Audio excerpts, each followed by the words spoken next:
Pernahkah terbersit di benak Anda? Benarkah perjalanan spiritual itu harus digerakkan oleh kabel penghubung antar manusia? Atau justru ia adalah sebuah tapak personal yang mandiri, terutama di tengah hiruk-pikuk akhir zaman ini?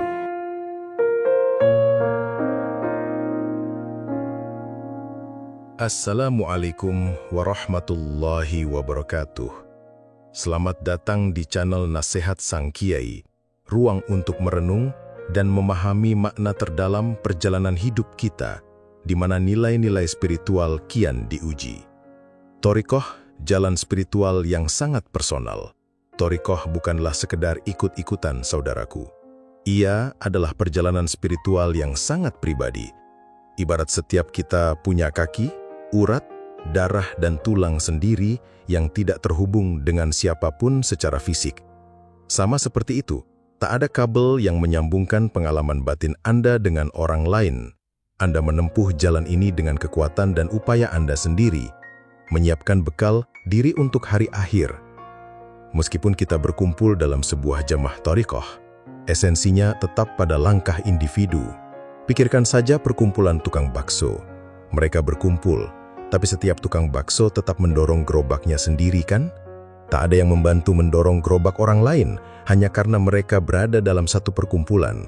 Begitu pula dalam thariqah, kehadiran dalam jamaah adalah tentang mendukung dan berbagi pengalaman, bukan untuk saling menggantungkan apalagi menindas.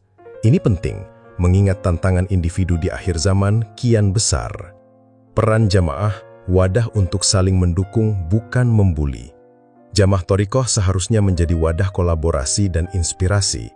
Disinilah kita saling berbagi, belajar dan menguatkan, bukan sebaliknya menjadi ajang bagi mereka yang merasa lebih senior untuk membuli anggota baru. Membuli dalam jamaah spiritual sama saja dengan perilaku ayam yang mematuk kepala ayam baru menetas. Itu tindakan tanpa akal sehat. Jika kita melakukan hal seperti itu, lantas apa bedanya kita dengan hewan yang tak berpikir?